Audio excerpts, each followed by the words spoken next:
Hey, everybody. I am Katie Paris, founder of Red Wine and Blue, and you're here on a Tuesday night, once again, in the middle of winter, weeks after an off-cycle election, just a couple of weeks before the holidays. You're here. You've done it again. You've showed up. This is why I love this community so much. It's so good to be here with you tonight, and we have such a treat of a guest tonight. I'm so excited to introduce you to as well. For those of you who've been here a bajillion times, I'm so glad to see you. For those of you who it's your first time, welcome. We're so glad that you're here with us tonight. And if you haven't been a part of Red, White, and Blue before, just so you know that we are a community of more than 500,000 suburban women from all over across this country who are working together in person and online in small groups and in big groups all across the country to fight back against extremism in our own backyards. So thank you for showing up here tonight, and we can't wait to work with you going into the future.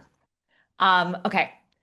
One thing that has been very, very exciting about Red Wine and Blue this year is despite all the odds, all the challenges of this year, y'all, this community has just continued to grow.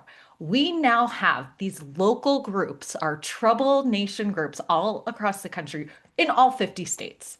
There are over 800 of them. And as this community grows, we are really excited to find partners who really care about people being able to find each other where they live so that they can fight disinformation together. They can stand up for democracy together. They can just get together. And so Red, Wine, and Blue is really excited to be sharing with you all tonight that one of those partners is our speaker who's coming on here tonight. And she's such an asset to have for our community because she has created an independent news network that is my favorite source of news because I can get the information I need, the real facts, the real evidence-based information behind the stories that are happening in our country, and I can receive this information and better understand how to act. So, with that, I do want to go ahead and bring on our guest, Jessica Yellin. Y'all, she is the former White House chief correspondent for CNN, but I think that now it's an even bigger deal. Her current title Thank is you. founder of News Not Noise. Um, Hi. Hi, welcome, Jessica. I'm so excited to do this with you. I'm so excited to be here with you, Katie. I would don't want to interrupt you, but I am just so impressed with No, come what on. you all are doing here. It's just amazing to see all these people gathered together. And I'll let you go. Keep I going. mean, my favorite part, though, Jessica, is just what you've witnessed, like the chat just on fire, everyone coming in. You see pretty much every state Totally. It's in the amazing. whole country, and it just makes me I know I feel, just want to sit and read where everybody's from. It's I know, amazing. It's very it's the cool. best. There are a Yes. lot of us out there. We are strong. Yeah, absolutely. Okay, so before we get to these news stories that we may not be getting from mainstream news sources, um, because that's what we're excited to talk about tonight, those sort of top five stories that are not getting covered in the headlines as perhaps they should be. Um, I just want you to share with everybody a little bit about how you came to found News Not Noise, what it is. I mean, you have covered everything from the White House to breaking global news. What originally inspired you to become a journalist? Oh, going way back. Growing up in my house, my dad was obsessed with President Kennedy, and he was his personal page at the Democratic Convention back in the day. No And way. yes, at least that's the story he told us, and I never fact checked it. I believed him. He's died, so. But the two things we couldn't touch, like they let us touch anything in the house, but the two things we couldn't touch were the Life magazine from when he was elected and the Life magazine from when he was assassinated. Those were like Wow. shrouded, whatever. But Kennedy gave this speech that I read in high school in which he said that the free press is the only private institution explicitly protected by the US Constitution. And Mm, that is because our founders deemed it essential in a democracy that we have a well-informed electorate. If mm. the press is a key to the survival of democracy. And I read that speech, made a big impression in high school, and I was like, oh, I want to go inform the citizens. That's how you think in high school. So I thought that going into cable news was the best way to do that. Maybe for a little while. Was it ever? Yes. Did it ever feel like Yes. it? It Yeah. did actually. The truth is, the media changed as I rose in the media, right? And when I started off, I remember as a kid watching Tiananmen Square go down on CNN, and they kept that protest alive because the globe's eyes were on it. The power and the reach of the media can't be overstated, right? And especially when a global entity like CNN has its eyes on. And I still think CNN's a national treasure, and I revere so much of the work they do. But, I was in a career where we were covering politics and it was very much all the things we say. Everything was covered like a sports analogy, lots of military terminology, who's up, who's down. And I was spending a lot of time as a journalist out talking to undecided voters. Overwhelmingly, back in those days, it was like the early 2010s, undecided voters were overwhelmingly suburban women. And the consensus in Washington was these women don't care about politics. Or I was Mm, even told they're too busy with their shopping and their kids to pay attention. That's okay. not me. That's me reporting to you what I was told. Understood. Yeah. Yep. And I'd be out in the field interviewing people because I'm the campaign reporter out in the field. And women who are undecided would come up to me and say, I don't want to talk to you, the news. All you do is scream at me and go to commercial break. Yeah.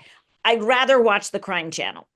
And I'd say, why? And they'd say, because at least there's a resolution. You just panic me. But the bottom line is they would over and over ask me, like, you guys are telling me what everyone's screaming about in Washington, but I want to know, like, is this person going to raise my taxes? How will this person deal with daycare? All that stuff. And we weren't answering it. So I don't need to tell this audience, like, we weren't giving the information people needed. And when I pitched doing the news differently, people didn't get it at that time. So I realized I got to find another way to deliver this news. It's such a cool story because it often does feel, I mean, look, in many ways, there's a lot of reasons why I started Red Wine and Blue. First and foremost, because I was so inspired by women all across the country, though, who didn't meet that stereotype. I think Right. that we see a lot in these DC newsrooms. It's sort of like a caricature, of what a suburban woman is out there that, what did you say, caring about shopping and brunch or something? It's like we deeply care about our communities, about our kids, and we want to get the truth, be informed, and we want to get shit done too. Exactly. That's what we do in all aspects of our life. And so it's really cool to me to hear as someone who was, as a part of your practice, out there actually talking to real people and getting that and seeing what a gap there was in the market, essentially, of what was Yeah. being offered. So was there a moment, I mean, maybe it was that out there talking to those to undecided suburban women voters, but was there a moment when you realized in particular this news model isn't serving audiences well? And then what led you then to figuring out what would and the formation Yeah. of News.Noise? So, we're going back to like the early 2010s, the 2013, 2014. I would talk to people, women who were undecided, and they would ask me these very specific questions. Why did we have that financial collapse? Why is nobody getting blamed for that? Isn't anybody going to jail? What caused it? All this stuff. And concrete questions. And there wasn't space to address those. And that's not in TV news, because TV news is very much about what's breaking now, what has video, what's happening now, right? And I don't blame them for that. They are under enormous pressure to stay afloat financially. That's what gets eyeballs. But I was seeing at the same time that the thing that was breaking through at that time was YouTube. And on YouTube, what did well? Explainer videos, explaining exactly the same things I'm talking about, and also positive news. Like, I don't mean, we always joke in the news business, the water skiing squirrel that is the end of the local news. Like, and now here's this video of a water skiing squirrel. I don't mean that. I mean news about good stuff changing, right? Positive action. Those things were going viral online and couldn't get airtime really in TV news. And so I realized there's an audience for this other stuff. I can't explain to the gatekeepers here what that is. And so I got to go try it on my own. And when I started I did my whole like finding myself thing where I was like wrote a novel and traveled. So I started in 2018. And at that time, the place that wasn't had no news was Instagram. It was overwhelmingly women and it was very news light. Like people were only posting their food and their vacations on there. Do you remember? Yeah. So it wasn't like toxic the way Facebook was, and it wasn't news filled like YouTube. So I thought, here's where I'll launch. And I literally, when I started and I made my first video, they didn't even have a way to support video. Like I had to hack my way in. And I just started talking to the camera, explaining news stories. Wow. So, can we talk about this assumption by the mainstream media that if it's not screaming at you, if it's not violence, if it's not, terrible news, I feel like in general, like what is it? If it bleeds, it leads, Yeah. it's sort of what they say in mainstream or local news media. And the idea being behind that like that's how we get eyeballs. But last time I checked, the numbers happening that these cable news networks are bringing in have just been nosediving. And then meanwhile, we are seeing in terms of, social media sources for news, people are just coming increasingly and more so to independent sources of news. So, do you see the possibility for like what's the future? And is the Yeah. calculus going to change? And is part of that understanding that it's not just what bleeds that people are interested in? I mean, hallelujah. May it be so. That you see that. So there are a couple pieces to this. I always joke, there's a saying in the news business that it's only news if the plane crashes. And I get that. Like, we're not going to cover every plane that lands, right? But it's news if the plane finds a new source of fuel. It's news if our lifestyle habits are changing so much that we're flying less. Like, those things are also news, but they will not lead the newscast. Now, there are a whole host of reasons why this has happened. I trace it back in part to the success of 60 Minutes early in the 70s as the first all news show that became a top 10 hit and a moneymaker. And it did very responsible investigative reporting, but it was negative framed, right? It was always a gotcha, really. And I Right. think the news business overlearned a lesson from that. And as corporate consolidation came and ratings pressure, and then news networks were under pressure to do ratings increases quarterly, right? Because they're owned by these publicly traded companies. Everything's about quarterly improvement, tons of pressure to get eyeballs. And it's a weird human thing that fear engages you more intensely, I guess, than hope and excitement and all those things, compassion. And so it's an easy way, right? It's an easy way to get eyeballs. What you're saying is very true. There's an audience that's rejected that. And I always say I'm from California, which is the home of Hollywood, where they get eyeballs through compassion and empathy and, that human connection of caring. So there's another way. I would say to your larger question, obviously audiences want that other way. My whole business is built on empathy and compassion, right? Give you the news straight, don't soften it up, but say it like with a caring for the human element. The challenge is that the sadly the social media platforms have learned the same lesson that the networks learned, which is the best way to easily make money is through the rage and the negativity. And so the algorithms are also tuned to that. And Mhm. so we are now operating as independent voices in an environment built for what I say virality, not veracity. Mm. And where that same negative frame is what propels content. So we have to make choices as consumers to willfully opt out of that algorithm. Look for the people we know are giving us content we like, find them off platform, find off platform spaces for information, which is exactly what you're doing. And that's one of the many reasons like your work is so important. Well, this is exactly why just a few months ago, Red, Wine, and Blue launched an app. And I wasn't sure if people would follow us there. Yeah. I was like, but my whole team was like, we can't have so many of the spaces that, Yeah. on social media and the places that we're convening be controlled by these tech bro billionaires, essentially. And I was shocked. About 30,000 people have gotten onto the Red, Wine, and Blue app. Yeah, in just a That's few. awesome. Y'all, look at her jaw drop. That is legitimately That's really amazing. impressive. Yeah, I know. And if anyone, like, I wasn't planning on plugging that here tonight, but it's I just know it's relevant to this conversation. Just go look, Marianne Kirsch is telling you it's an amazing app. Check it out. You know, just go to the App Store, look up Red, Wine, and Blue, any app store. Come and join the conversation there because we need places that we control. What you said is so interesting, though, of the background of thinking about California and Hollywood. It is true that, you know, a lot of like, I guess, horror and films that make us afraid, that they can put up big numbers. But so true, right? Like so much of the content that we consume from the streamers and theaters, et cetera, are stories of hope and heroes and compassion and humanity. hmm And it's so interesting how um, we see that expressed, and there's clearly a market for it because all of that content is being put out, except for when it comes to the news, and now the algorithms playing into that. But it's just such a challenge of the moment that we all it have to get around and to find ways of almost tricking the algorithm into being human and hopeful, in order to find our people. yeah.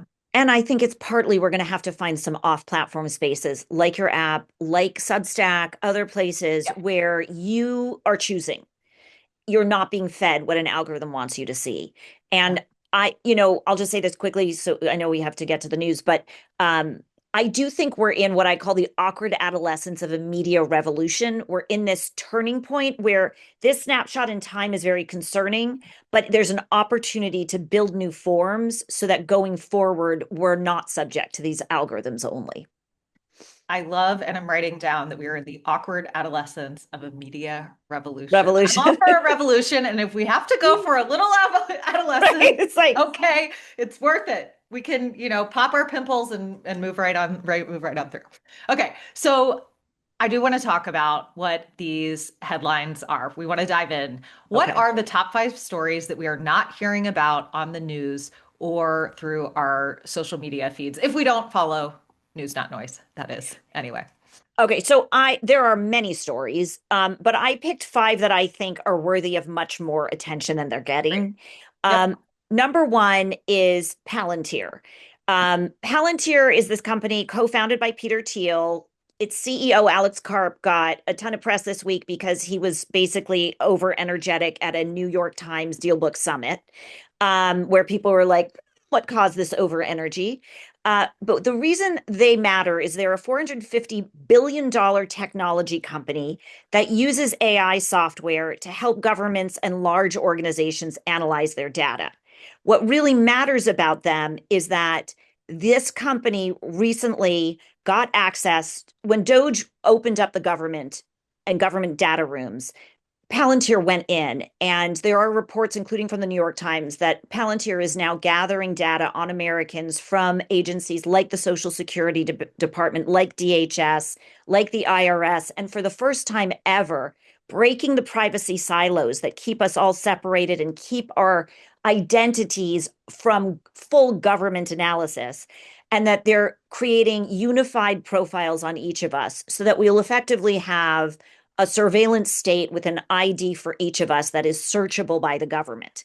Um, Palantir denies that this is happening. They say it's an overstatement, but people who have worked for Palantir rebut that. And the reason it is not just concerning on its face, it's also the case that they use algorithms and data to give government recommendations about who should be deported, who should be like who is worthy of police concern, all sorts of violations of our privacy rights and more. And because it's a private company, the public has no access to their algorithm or understanding of how they're doing this.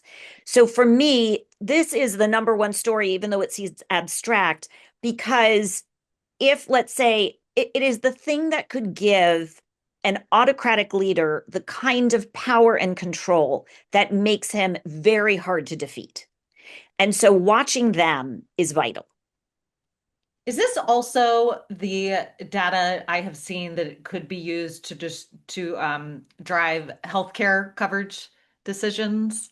I think I've seen that it is being discussed as in an experimental way. I was just wondering if Palantir was involved as well. It's I sort of if like you know what AI I know driven what death you're talking about, that panels. AI driven healthcare outcomes that stuff is handled by healthcare specific entities, but I wouldn't be surprised if they're powered by Palantir and Palantir's involved. They basically have their finger in everything.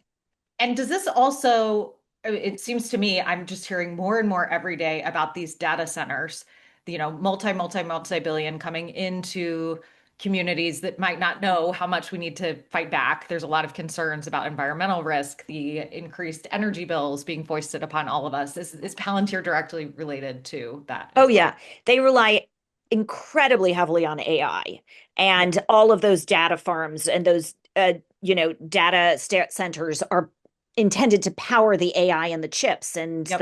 and it's part of the reason Trump wants to invade Greenland and go into all these other countries to get more minerals to power all this. But what you have to remember is that Peter Thiel, who runs Palantir, is sort of like the godfather to all these AI guys who started the AI companies, right? He was the mentor, and he is the founder of Palantir is a mentor to JD Vance. He is one of Trump's top and biggest donors, and he has an enormous amount of control and say. To my money, like if you said I'm no longer allowed to do news not noise, I'm going to give you a check and I'm going to have you do research, I would research this. And Mm. I think this is what Doge was about. That Doge was really not about firing people, was getting access into all the government's data, letting it be sucked into Palantir and letting them create the surveillance apparatus that will be used in ways big and small for, until regulations stop it. Yeah. Okay. People are asking, I think, and feeling overwhelmed by the power of Sorry. that. No, no, don't apologize. This is important for people. This is not a community that just wants to close our eyes. Okay. What I just want to say to folks is that there are ways in which Christine just wrote to hosts and panelists how Michigan is fighting back on AI data centers in many towns. This is happening in North Carolina. There are efforts to do that in Pennsylvania. I'm sure many other places. And it's something we're going to be providing information and resources to folks. So actually, I believe that the most impactful way of fighting back is going to come from the people and from our communities. So, this is something that I think we're going to need to make a priority in 2026. Okay, Jessica, number two. That's super important. Um, Number two is a story you hear more about, but I think it should be more in the news, which is the ongoing impact of Dobbs on women's bodies. The latest is that a woman named Tiara Walker died in November. She was 37 years old and had preeclampsia. How many people do you know had preeclampsia? So many. And she died. Her 14-year-old son was told that there was no emergency, and she died while he was doing CPR on her. I think you probably know that ProPublica has found other cases of women with underlying health conditions who've died either because they couldn't access abortion or because states are ignoring the law that requires them to provide emergency care to people who show up in an emergency room, even if what that emergency care is abortion. I could go on. Everybody here needs to know that Jessica Valenti is the person to read. She has amazing Substack about Love abortion it. every day, right? But I can't mention five without mentioning that. It's also worth saying that states continue to fight restrictions on abortions. And the most recent one was that South Carolina lawmakers tried to push through a bill that would create a near total ban on abortion, and it failed to get enough votes to even move through the legislative process. Such a Uh, massive disconnect from what there so many legislatures are trying to legislate at the state level and where the people actually are. I come by that opinion honestly as an Ohioan, where our legislature is trying to do that every day, and 57% of Ohioans said we want our reproductive rights. We have had Jessica Valenti, who Jessica Yellin just shouted out, and I think it sounds like we need to have her back. Stay she's on top of amazing. She's amazing. There are other examples, but I think the real important frame is these things are happening. It's not getting a lot of coverage. And at the same time, as more and more states push for restrictions, we see more often than not the population saying no way. Yeah, So absolutely. And by the people way, are every pushing time back. we do a member survey, you all, reproductive rights continues to come in as a top number one or number two issue. So we will stay on top of this together in the year ahead. Okay, number Um, three, Jessica. so I want to talk about ICE and something we don't hear about often, Okay. which is the people who are being deported to Africa. Now, let me first acknowledge that I want to look at the stats. About 200, big picture, 220,000 people have been arrested by ICE since Trump has taken office. More than a third have no criminal record at all, right? Yeah. Um, there are about 90% of the people are male, and I thought this was interesting. 60% are between the ages of 25 and 45. So obviously this is not our main concern, but one thing that's worth noting is that you're going to feel this in the workforce, and one wonders if that economic pressure could cause the administration to change some of their practices. Mm. But what I really think is the undercovered story is how these people are being treated once they're taken. We have almost no visibility into what's going on in these detention centers, and everything we hear is like it's like a work camp nightmare from the 1940s, and pregnant women bleeding out without care, people seizing on the floor. I mean, it's really bad. And one thing we hear almost nothing about are the people who we are deporting to Africa. So we have deported people to Eswatini, a small southern African state.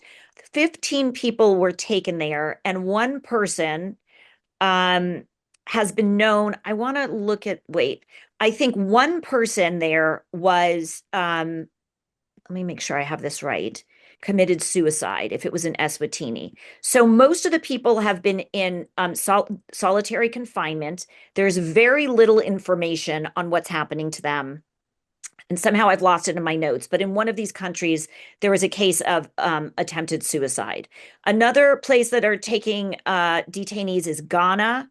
A lawyer for one said that they have been moved into unknown locations. And there are obvious like mental health crises. You can imagine the idea that America would deprive people of their most foundational human rights in this way is so chilling, because if they can do it obviously to the least among us, what do they do next? We've lost track of these human lives. And it's the concern is that this is also a test ground for further deportations of Lord knows who else. Yeah. All right. This is deeply depressing. I'm Um, sorry. I know. not, you don't have to apologize. Not surprising.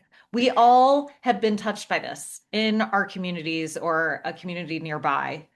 This is another, what I want to call out is that this is another issue area where so many of you who are probably watching this conversation right now, you have gotten involved, and others of you are probably wondering how I can get involved, because there are beautiful communities of people coming together to stand up for their neighbors. When Border Patrol comes to town, we saw thousands of neighbors joined together in Charlotte in the Mecklenburg County area in North Carolina just in the last couple of weeks to stand up for their neighbors. You can be an escort for children of immigrants to make sure they get to school safely, because things like that are becoming scary in some of these communities. We can stand up to sheriffs who are going along with agreements, between law enforcement and ICE to give ICE far too much access to our communities. There's actually a lot we can do. We might want to have someone from the team drop something in chat in terms of that information that we have from Red, White, and Blue about various ways to stand up to ICE and for our neighbors.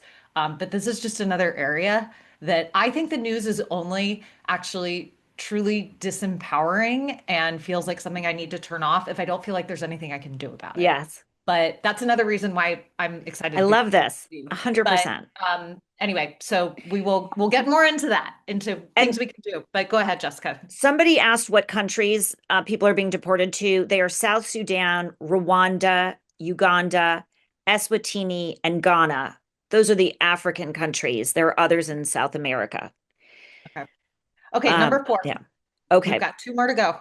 Okay. The EPA. Hello. So the EPA is not getting a lot of coverage, but they are systematically, the Environmental Protection Agency, dismantling pollution and chemical safety regulations that have been, some of which have been in place for years.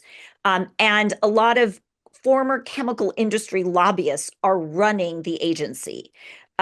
according to the Washington Post, there's one of the abandoned rules, just one alone would have prevented thousands of US deaths. And the agency continues to make more and more changes. So, for example, the EPA proposed eliminating the 2009 endangerment finding that showed health dangers from greenhouse gases. Mhm. This is what obligated the agency to limit emissions. That's what they're wiping away. They're proposing to repeal the greenhouse gas emission standards for power plants. The EPA announced it would continue permitting the use of dicamba. This is a toxic pesticide that's banned in many other countries, and they want to use it on genetically engineered cotton and soybeans. And they finally announced they would approve and propose more PFAS forever chemicals to be used in pesticides. Um, the top four office positions at the EPA who handle toxic chemicals are held by former chemical industry lobbyists. And one environmental advocate said, quote, the lunatics are running the asylum and industry is firmly in charge of chemical safety. I will say one note of hope on this. It has Okay. gotten so bad that MAHA, the movement that Yeah, backs of course. RFK, their leaders have put out a petition calling for Trump to fire the head of the EPA, Lee Zeldin, for backing chemical companies over US families. So there's even tension within the movement, and let's see where that goes. So interesting. I hadn't heard that. That needs to be Just amplified. happened. Yeah. Yeah. Okay. I mean, that's how we make America actually healthy again. Yeah, You know, right? it's standing up to these very, industry running the industries that they're meant to be regulating. I think that this is also so, it's not surprising to me to hear Maha standing up to that because this is such an example of the opposite action being taken to what is promised and leading, in fact, to the opposite outcome of what is promised. So I'm going to look up that Maha petition and see what we can do to spread the Yeah, I'll word. send you a link if you want. I Yeah, also want to just bookmark here that they are basically gutting regulations and agencies across the board. This right, is one that hits home, but right. take your pick, do a little research, and you could go to town on how they're dismantling regulations. Yep. They said they would in Project 2025, and we are seeing it. Here, Yeah. they kept their word on that. Yeah. Yeah, yeah, that's right. The one time, darn it. Okay, number five. Okay. So I do a thing at News Not Noise called News That Doesn't Suck. And what it is again, it's not the water skiing squirrel. It's stories that are about progress, breakthroughs, causes for hope, signs of a progress, things that give you, I always say, awe, optimism, or a laugh. So this is News That Doesn't Suck. There is a new landmark study um, where researchers found that lithium, which occurs naturally in the brain, could fight Alzheimer's. Harvard scientists discovered that lithium Wow. protects cells from damage and that the loss of lithium is one of the earliest signs leading to Alzheimer's. They tried giving a new lithium based compound to mice, and it protected the mice from brain damage, reversed Alzheimer's progression, and even restored lost memories. Now, they need to confirm all this in humans, but the implications, they say, are groundbreaking. They say that in the future, this could mean blood tests, screening for lithium levels could provide early warning, allowing for Alzheimer's treatment to start earlier. And those patients could have access to something currently not possible, an actual cure. So Mm. in the future, this could mean a blood test that provides early warning of Alzheimer's before symptoms Wow. even appear. And that is all thanks to scientific research and the power of humans working together. Okay, that is helpful. I actually like feel almost a little teary just thinking about the people affected in my life by Alzheimer's. Those who have passed, those still, living. That's incredibly exciting to think about the future. And yeah, God bless science and people working together. Seems like we Right. should have more of that. That'd be a good thing. Yes. Um, okay, Jessica, thank you. I think that people are, what I like about how you tell the news is that I can process it. Like not once, that was not all rainbows and sunshine. It was a lot of bad news, but I didn't like throw down my pen and just feel frustrated. I felt like you were giving me reliable Thank you. information that was informing me and, giving me tools.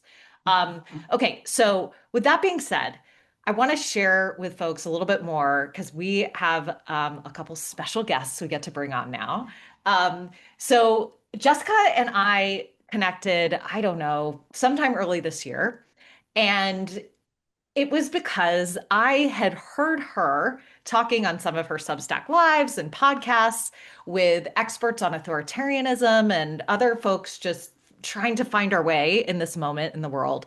And the conclusion I kept hearing her come to with each of these experts was what we need is to form groups. We need to, authoritarianism thrives on division, on making us feel alone and separate from one another. And that's not actually what we as humans want. We want to connect with each other, but sometimes that can feel a little bit hard to figure out how exactly to do that. And so I was hearing this and I was sort of cheering. I mean, Jessica couldn't hear me and whoever she was talking to couldn't hear me, but I was like, yes, we need groups. And as you all know, most of you anyway, many of you are directly involved, is that at Red Wine and Blue, we have been building out this Troubled Nation community of groups. We have them in all 50 states now. There are more than 800 of them. And so, Jessica, when you would travel and meet with folks too in your community, people would say, we want to, like, when are you coming back? When can we get together again? And of course, you can't be everywhere all the time. And so, you were interested in helping your community feel this sense of community locally too. So one thing led to another, and our team started talking about how this could all work. And so now Jessica has News Not Noise subscribers who are starting groups on the Trouble Nation platform, and she's going to be Yay. working with them, making sure that they feel equipped and informed. And we're so excited about that. So, because we want everyone on this call who, whether you are a part of a Trouble Nation group or you've thought about joining one or starting one, we wanted to provide more information about how that all works tonight and how, really this notion of being informed, fighting disinformation, and finding other people who share your concerns. And together, as Jessica just said, it's amazing what we can do when we work together. When we come together, it is so incredible what we can do in our community. So, with that, I wanted to invite both Missy and am I bringing on both Missy and Terry together? Beautiful. Okay. So here we have Missy, who is the director of our Trouble Nation local group program. She leads the team who just has the joy and privilege of getting to work with group leaders and members all across the country every single day. And then Terry, one of the original Trouble Nation rock stars. Terry, I think you were one of the original people being like, okay, Red Wine and Blue, when are you going to start an avenue for us to have our own local groups in our communities? So I'm so excited to have you both here to talk about this a little bit more and make it more concrete for folks, like what this actually looks like, what this is. So Missy, can you just talk a little bit more about the Trouble Nation program overall? Why we do this, what they do, how it's going. Sure. Thank you, Katie. So I saw in the chat and in the attendance tonight a bunch of Trouble Nation leaders. So I see a few of you shouted out your groups, but this is your opportunity. Share where your group is and where you're from, and we will provide links for joining groups near you. So Trouble Nation is Red Wine and Blue's national grassroots organizing program. At Trouble Nation, we supercharge our members' power to build community locally. And so we help new groups get started, and we help existing grassroots groups grow and strengthen. We launched just over 2 years ago in the fall of 2023, and our growth has been like truly explosive since then. We have currently have over 800 grassroots groups. We're in all 50 states. We even have a few that are of Americans living abroad, and collectively these groups have over 110,000 members. So, and at Trouble Nation, our philosophy really is that our group's power is rooted in community and freedom. And so what this means for our groups is that when somebody joins Trouble Nation, the leaders can lead the groups their own way, with their own local focus and with their own name. But at the same time, they're part of the broader Red Wine and Blue community, which has lots of benefits. So some of those benefits are our access to and custom training around Red Wine and Blue's best-in-class friend-to-friend organizing and voter turnout program called Rally Together through the Red Wine and Blue app. We also help a lot with new member recruitment. And so when groups join, they can ask us to connect them and let people who already live, who are already our Red Wine and Blue members in their community, let them know about their group and the events that they're having. We provide lots of opportunities for leaders to connect with one another. We have tons and tons of resources, training, and turnkey events that groups can tap into. And then really the bottom line is that we have personal Red Wine and Blue Trouble Nation team support. Even though we've grown so quickly, like giving personal contact to our leaders has been a core tenet of our group. And so what that means is we have a team of 7, and we open up our calendars for one-on-one appointments with leaders. We have lots of small group opportunities, and we're also really active in responding to emails and in personal connections through the app. So really proud of what we've built over the last 2 years, and we're so excited for this partnership that we're going to talk about with Jessica. And Julie or anyone who is dropping links in the chat, a lot of people are asking, anyone here? Anyone here? And I think, yeah, or just join or start a Trouble Nation group. There's the link right there. So you all can go and there's a map. You can put your zip code. You can see if there already is a group there and you can join one if there is.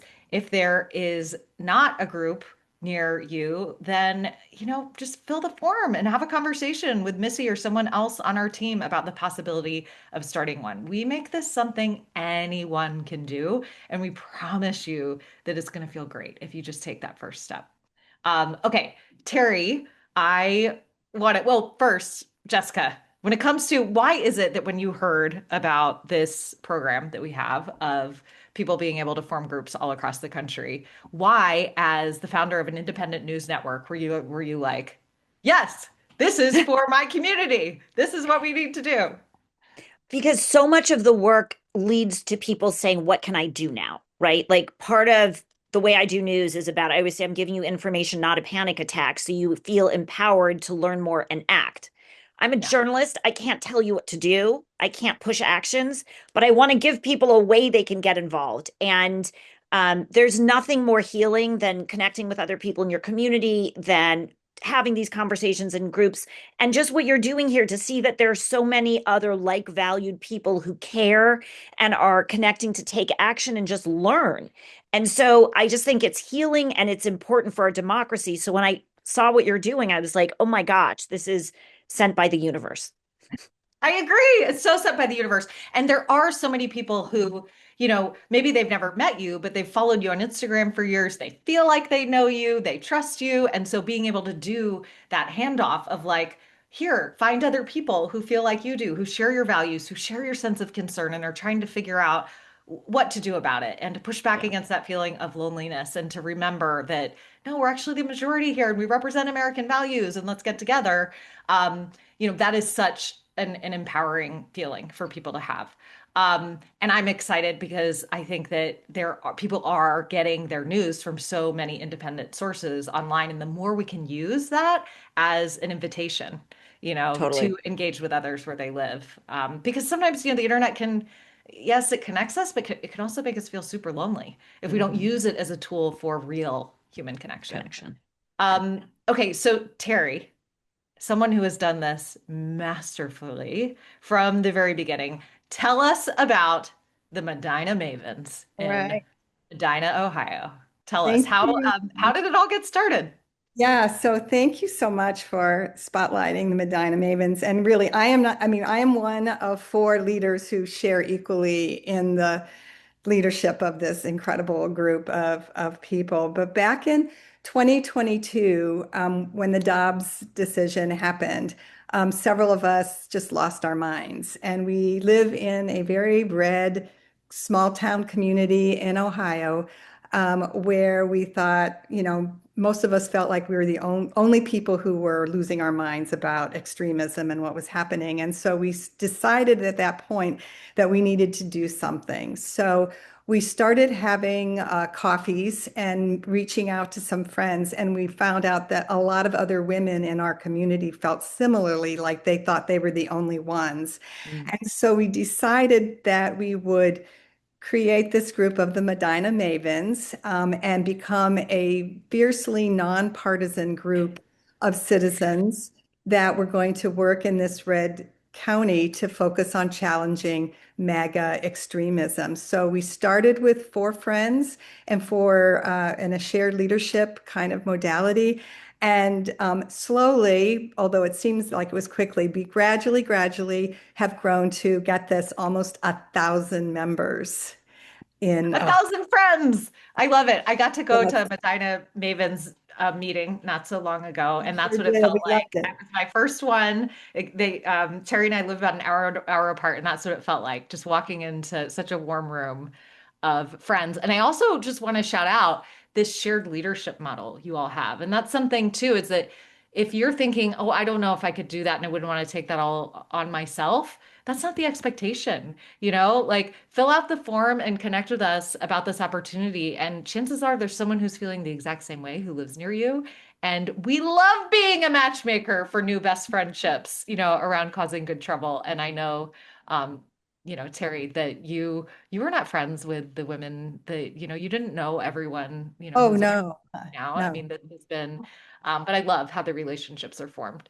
So can you tell us in this 2.5 years, you all have really become a force in that community together. Can you just tell us about some of the things that you all have done? Yeah, so the first thing that we did because of our interest in fighting the battle against reproductive rights is that we joined forces to help pass the legislation in Ohio that enshrined reproductive rights in the Ohio Constitution. And so we worked diligently on collecting signatures and getting the vote out and to make sure that that happened. And that was our first big initiative. And while we were doing that, we started to garner a lot more people that were willing to help with that. So we decided, we really, once that passed, why should we stop there? So we started to have a lot of other activities and events that led to things such as in our community having a voter information fair. We have co-sponsored rallies with other groups. We recently at our September meeting here, we had the local health department came and did vaccines for our members. And then we had a local expert in infectious disease talk about the flu season and the safety issues related to vaccines. And that was just a wonderful program. And recently we decided we needed to get more involved in the local elections. And so we conducted and published, disseminated a survey of all of the local school board candidates in our area. And that was published in our local newspaper. It got a lot of press. And we encouraged and supported several of our mavens to run for political office. And actually, 6 mavens ran for local office. All of them did well. 4 of them won. And Amazing. so we have really been able to do a lot. And in the meantime, we're also having programs to provide a lot of information, building on the resources that we have from Red, Wine, and Blue and the framework of relational organizing, really trying to help people understand how to combat extremism, misinformation, how to talk to people, and how to create this strong network of like-minded people.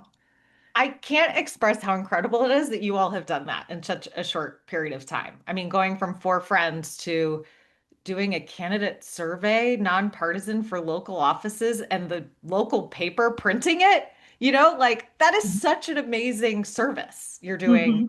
to the community. And, I heard actually that for those candidates who didn't take it seriously, decided not to do the survey. Like that was really frowned upon, because people want to know and just get the straight up Right. information. And that Mhm. can be so hard to find in these local elections. Mhm. So, Terry, kudos. It's so incredible what you all have done.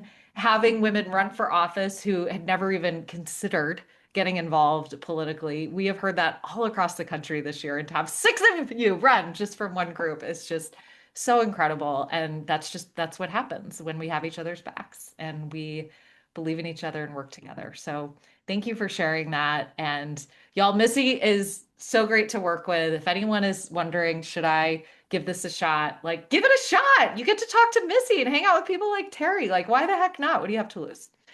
You won't be sorry, I promise. So thanks y'all for coming on. We are gonna wrap up this conversation with Jessica, and it was so good to see you all, as always. Okay, so Jessica, isn't that incredible? It Like, was so impressive. I mean, right? just like you start something and then it grows, it has a life of its own, right? It's Yes, really nice. it really does. It happens again and again. In the beginning, I used to be like, okay, well that happened once. It couldn't Right. like that was just a luck of the draw, but it's not. It's She's just also obviously a badass, so that helps, right? it really helps. But you know what? There's a lot of badass women out there. It's Yes, like there are. there's just a nonstop supply, really. Okay, so I did want to circle back. You shared your top five stories. What do you see as the biggest opportunities for those of us working at the grassroots in our communities to fight back against disinformation and, well, and any of the overwhelming, stories and that you shared with us? What do you see as the thing to do? I come back to the story I started with that democracy doesn't exist without quality information. And so I think it's incumbent on all of us to make sure that what we're sharing is checked. Like, I just want to say this because not everybody thinks about it. When you're following somebody on social media and you're like down the rabbit hole and you're really bought in, it's always important to take a moment and stop and just look and say, wait, what's this profile? Let me look at the person whose profile this is. Take the name that they've given you and any information, drop it into Google. See if you can find any information on this person. See if you can find their LinkedIn. Find out who they're connected to, where they've worked, what their orientation is. It literally takes you 2 minutes, but it's vital to do that before you start following somebody, investing your time and sharing their information and disseminating it around the world.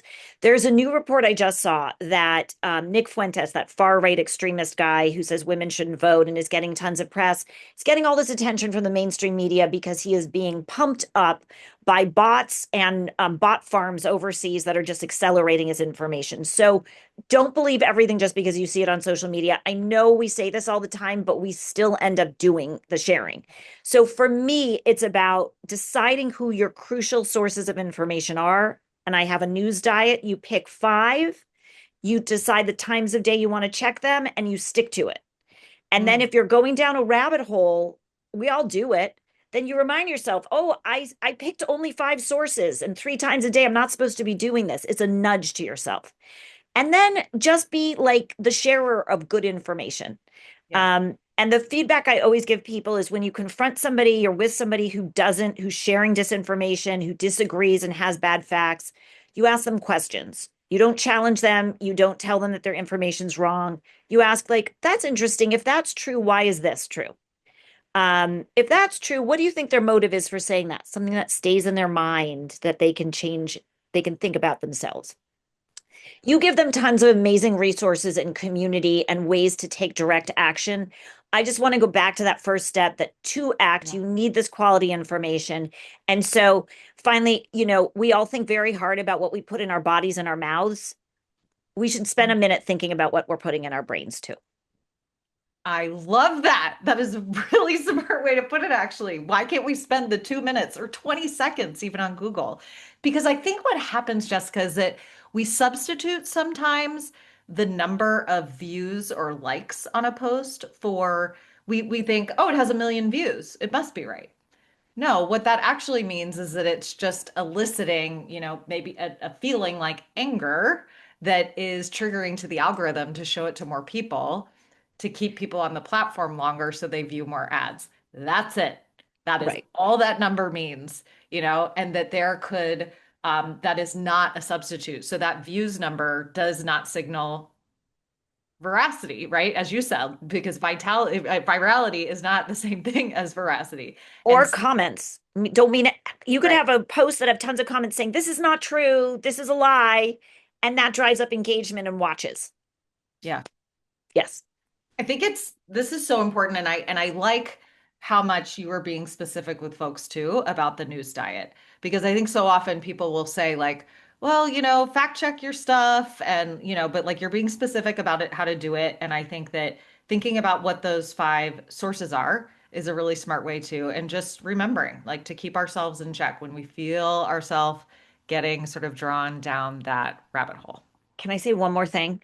Because Please. I also think this is an audience that's like high care and concern. And so I know we all get overwhelmed by the news. And I just want to say you have permission to tune out. Like when you feel overwhelmed, you're allowed to say, I have to not pay attention the rest of the day or the week, or even some people have said the month, so that you can Mhm. come back strong and ready. And it's better to do that than to exhaust yourself. And I will tell you that because I am in the news, I get overwhelmed and I've developed strategies for calming my nervous system.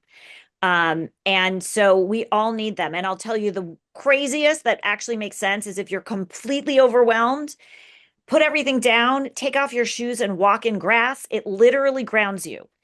When I was White House correspondent in Washington, there was a night you could have driven by my house and seen me standing inside a potted plant in my front yard because I was like, I need to come back into my body. I was going to ask, what do I do when it's 10 degrees outside in It was Cleveland in the very winter? cold, but it was worth Potted it. plant, though. I like that. As the kids say, touch grass or, What fertilizer, for a whatever reason. you could do.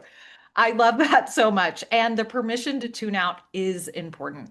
It doesn't mean that you don't care. In fact, it's a recognition that caring actually put into action can't come in a quality way if we're doing it from a place of reactivity. And Totally. our nervous systems being completely out of whack, that's we are no longer responding. We are just reacting. We're playing whack-a-mole, and we're going to look back later and go, "Oh, why did I do that? Why did I Totally. say that?" So instead, it's just we can remember we can tap out for a moment. Others will still be tuned in, and they'll be right there for us when we come back. And that's Yeah. why community is so important. And that's Yeah. why we need local groups. And that's why Jessica and I are partnering together. See, the full Exactly. circle. Beautiful. Right at 8:30, a beautiful full circle. So Well done. You hit I your mean, time. hey, I Impressive. appreciate you appreciating that as someone Yeah. who's No, always I had to know how make that your mark goes. on that. I know you do. All right, we are going to end by putting up on the screen a slide that has QR codes that people can use in addition to the links in the chat to go and see if there is a Trouble Nation group near you. You can start your own if there isn't one there already, or if it's on the other side of town, or if you just want to start one yourself, or fill out the form if you say, I don't want to do it by myself, but I'd love to do it with somebody else. If there's someone near who lives near me who would be interested in doing that too, we got you. We can do this. We've got your back. We'll support you. And if you're a News Not Noise subscriber, you can fill out the form there too. Regardless, whether you're a News Not Noise subscriber or not, Jessica and I want to make sure that everyone can connect and find those like valued people where you live. This is actually so important. Experts on authoritarianism. And I noticed, Jessica, you're interviewing Timothy Snyder tomorrow I on your am. Substack, who has also been a guest at Red Wine and Blue. He's so And special. Yeah. if he was here, I He would 1000% approve. he would approve, stamp of approval. So Yeah. anyway, enjoy that discussion tomorrow. Keep up the fine, fine work. And Thank you. we're so excited to be You partnering too. with you. I'm really glad to get started. Thank Yeah. you. Thanks, All right. everybody. Pleasure to Thanks, meet you. everybody. Have an awesome night. All right. Thanks for being here. It means a lot.